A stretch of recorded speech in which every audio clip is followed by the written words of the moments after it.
El gato negro, Edgar Allan Poe. No espero ni pido que nadie crea el extraño, aunque simple relato que voy a escribir. Estaría completamente loco si lo esperase, pues mis sentidos rechazan su evidencia. Pero no estoy loco, y sé perfectamente que esto no es un sueño. Mañana voy a morir, y quiero de alguna forma aliviar mi alma. Mi intención inmediata consiste en poner de manifiesto simple y llanamente y sin comentarios una serie de episodios domésticos. Las consecuencias de estos episodios me han aterrorizado, me han torturado y por fin me han destruido. Pero no voy a explicarlos. Si para mí han sido horribles, para otros resultarán menos espantosos que barroques. En el futuro, quizá aparezca alguien cuya inteligencia reduzca mis fantasmas a lugares comunes. Una inteligencia más tranquila, más lógica y mucho menos excitable que la mía, capaz de ver en las circunstancias que voy a escribir con miedo una simple sucesión de causas y efectos naturales. Desde la infancia sobresalí por docilidad y bondad de carácter. La ternura de corazón era tan grande que llegué a convertirme en objeto de burla para mis compañeros.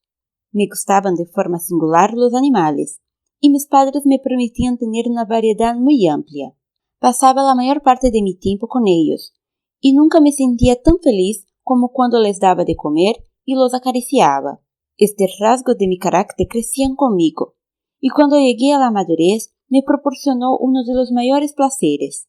Quienes han sentido alguna vez afecto por un perro fiel y sagaz no necesitan que me molesten explicarles la naturaleza o la intensidad de la satisfacción que se recibe.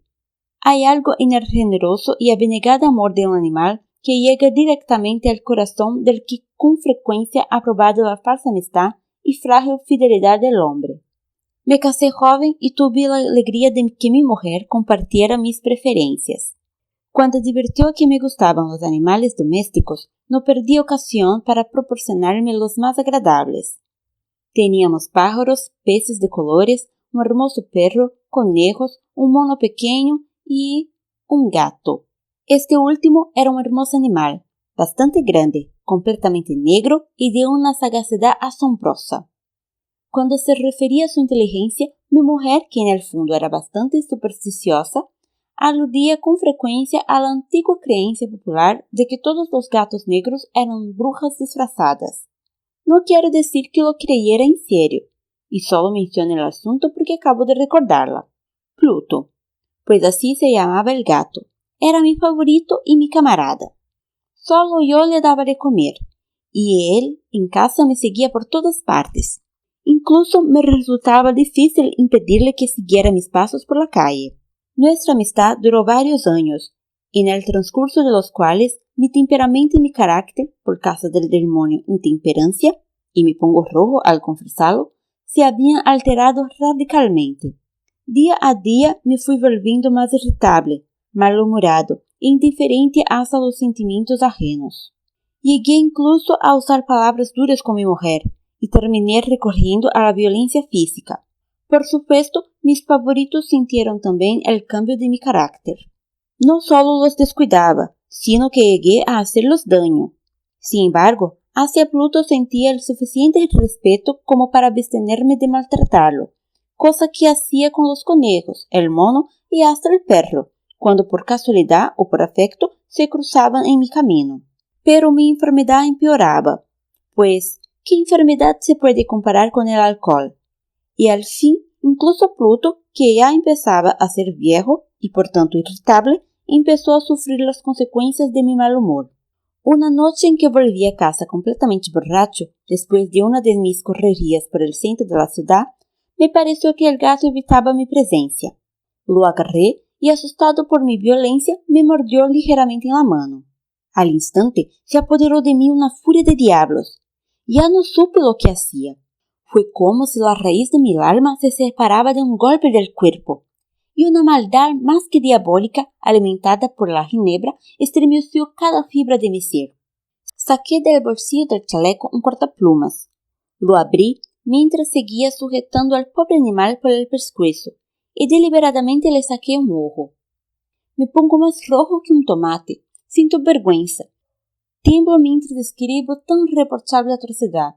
Cuando me volvió la razón con la mañana, cuando el sueño hubo disipado los vapores de la orgía nocturna, sentí que el horror se mezclaba con el remordimiento ante el crimen del que era culpable.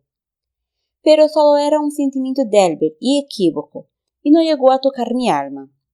Otra vez me hundí en los excesos, y pronto ahogué en vino los recuerdos de lo sucedido.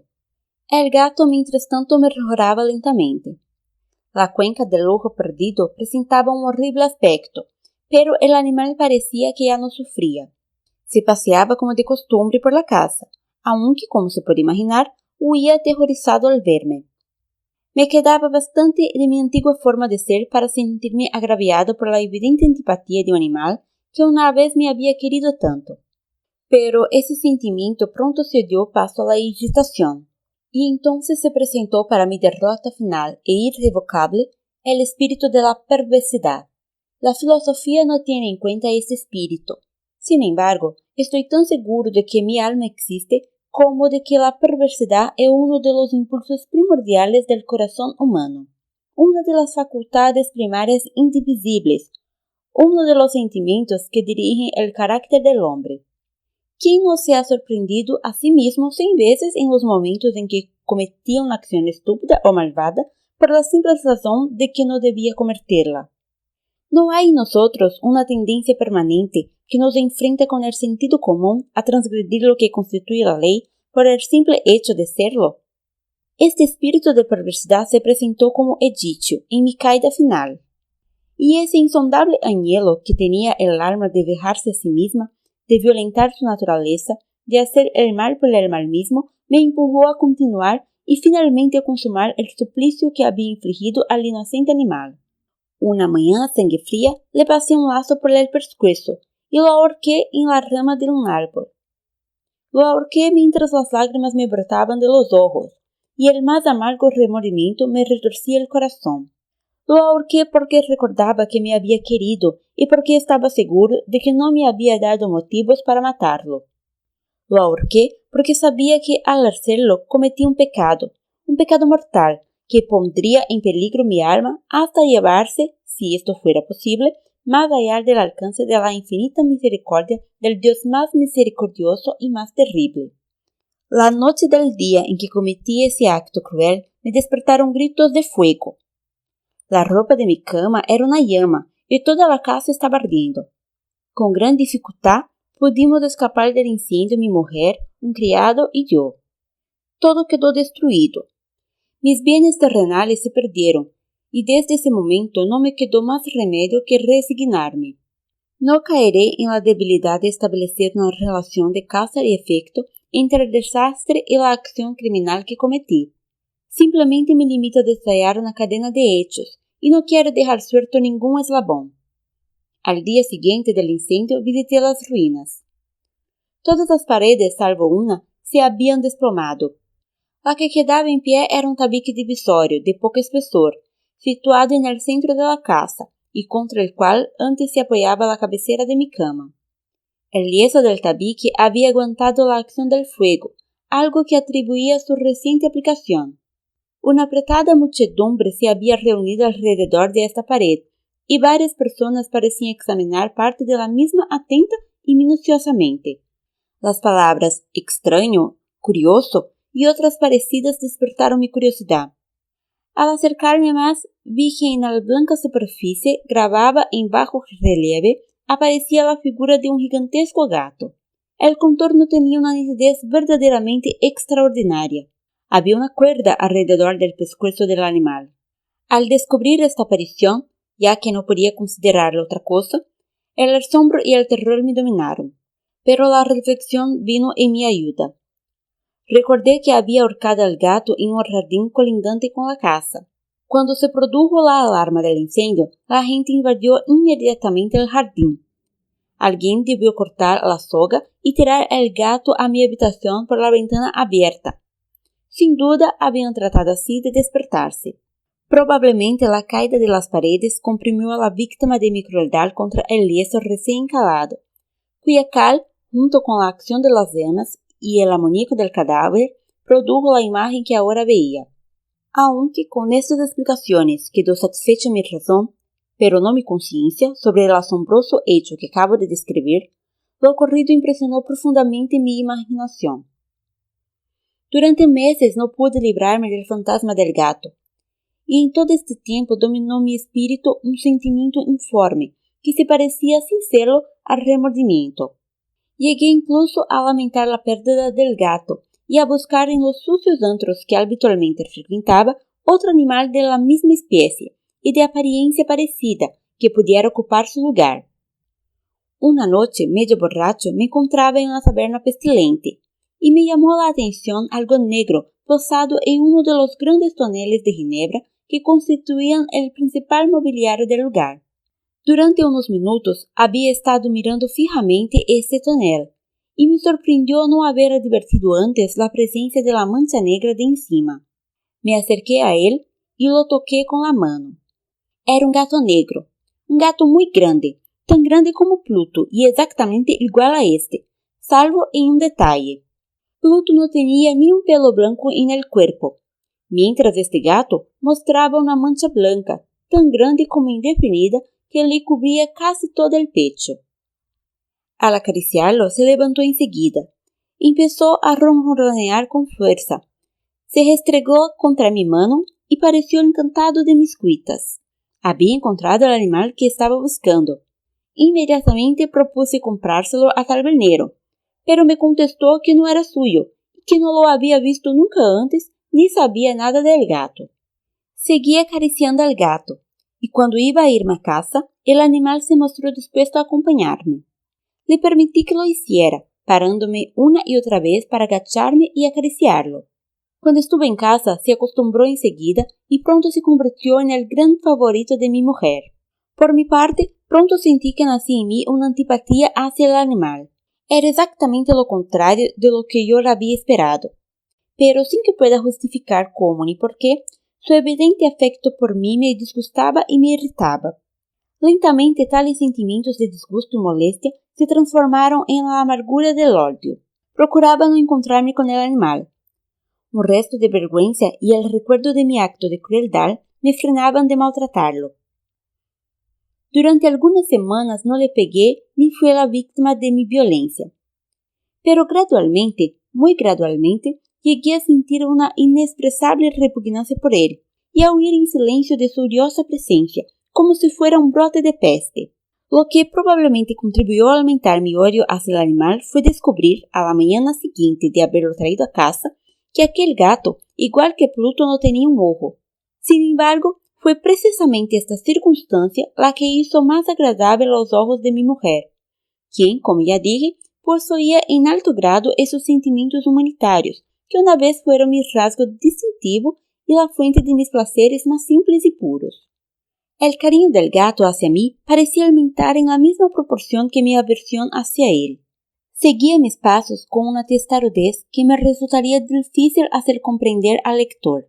Donde quiera que me sentara, venía a agazaparse bajo mi silla, o saltaba a mis rodillas, cubriéndome con sus repugnantes caricias. Si me ponía a pasear, se metía entre mis pies y así casi me hacía caer, o clavaba sus largas y afiladas garras en mi ropa, y de esa forma trepaba hasta mi pecho. En esos momentos, aunque deseaba hacerlo desaparecer de un golpe, me sentía completamente paralizado por el recuerdo de mi crimen anterior, pero sobre todo, y quiero confesarlo aquí, por un terrible temor al animal. Aquel temor no era exactamente miedo al mal físico, y sin embargo, no sabría definirlo de otra manera. Me siento casi avergonzado de admitir. Sí, aún en esta celda de criminales, me siento casi avergonzado de admitir que el horror que me causaba aquel animal era alimentado por una de las más insensatas quimeras que fuera posible concebir. Más de una vez, mi mujer me había llamado la atención sobre la forma de la mancha de pelo blanco, de la cual ya he hablado, y que constituía la única diferencia entre este extraño animal y el que yo había matado. El lector recordará que esta mancha, aunque era grande, había sido al principio muy indefinida, pero gradualmente, de forma casi imperceptible, Mi razón tuvo que luchar durante largo tiempo para rechazarla como imaginaria. La mancha iba adquiriendo una rigurosa nitidez en sus contornos.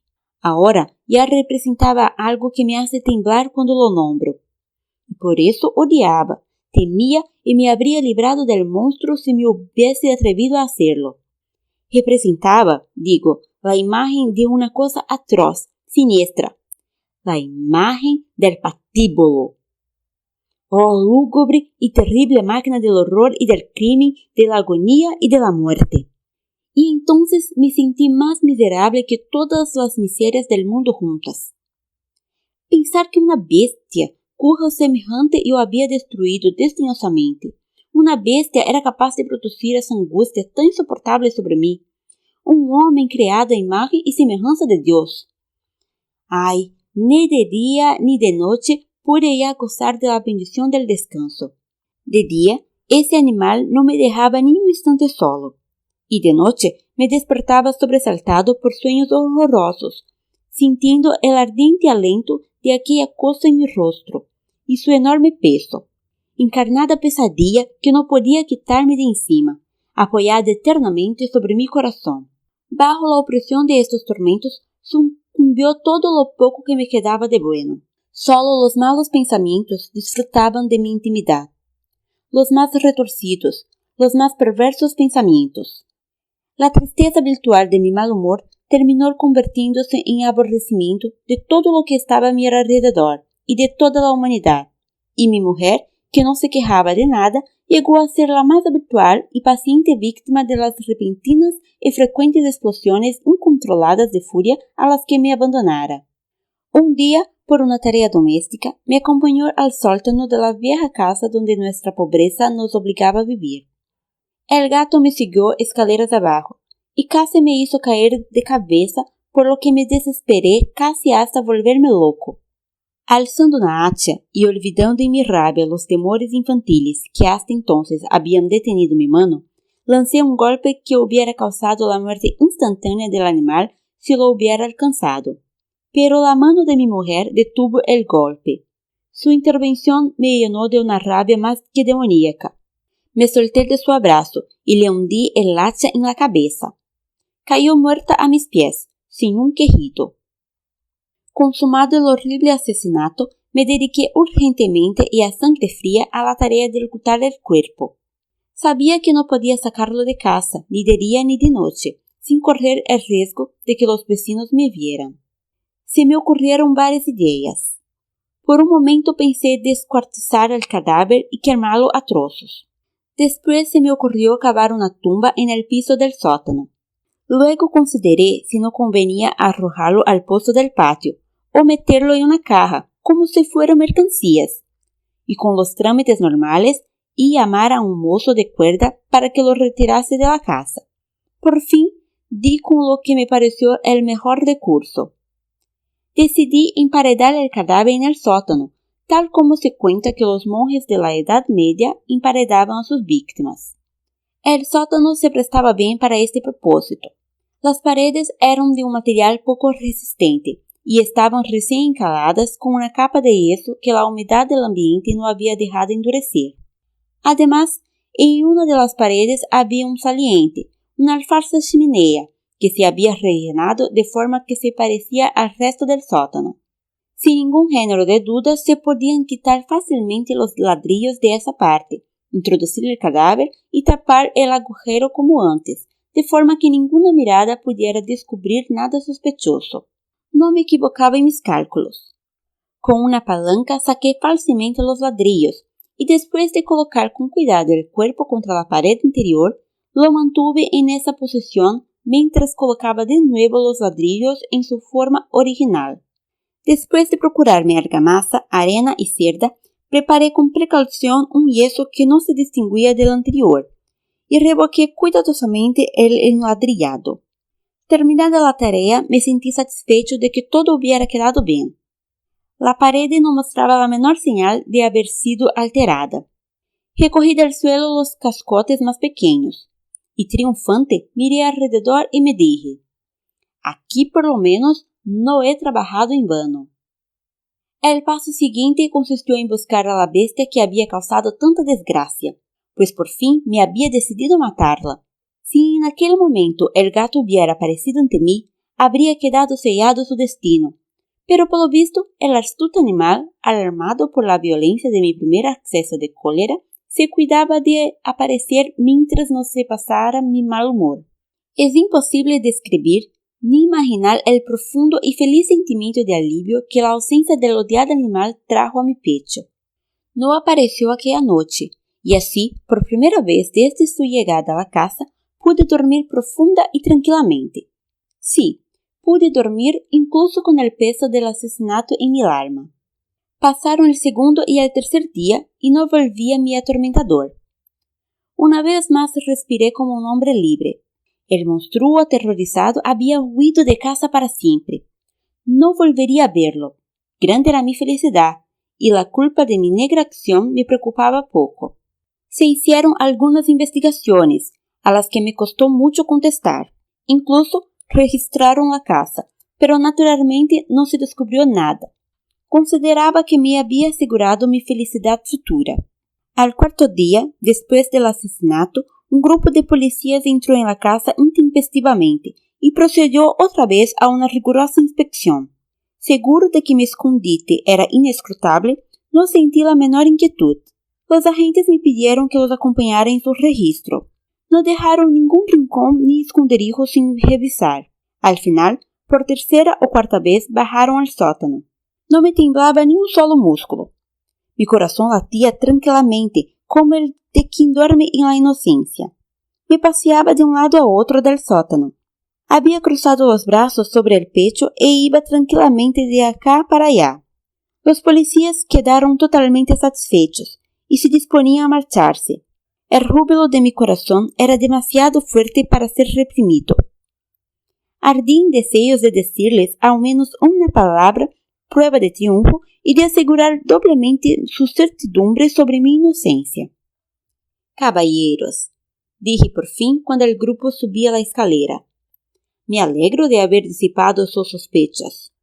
Les deseo felicidad y un poco más de cortesía. Por cierto, caballeros, esta casa está muy bien construida, y mi rabioso deseo de decir algo con naturalidad no me daba cuenta de mis palabras. Repito que es una casa excelentemente construida. Estas paredes, ya se van ustedes, caballeros, estas paredes son de gran solidez.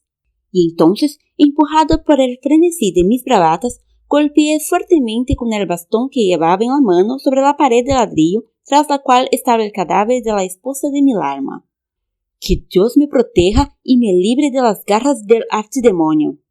Apenas había cesado el eco de mis golpes y una voz me contestó desde dentro de la tumba. Un quejido ahogado y entrecortado al principio como el sollozar de un niño, que luego creció rápidamente hasta convertirse en un largo, agudo y continuo grito, completamente anormal e inhumano. Un aullido, un alarido quejumbroso, mezcla de horror y de triunfo, como solo puede surgir en el infierno de la garganta de los condenados en su agonía y de los demonios gozosos en la condenación.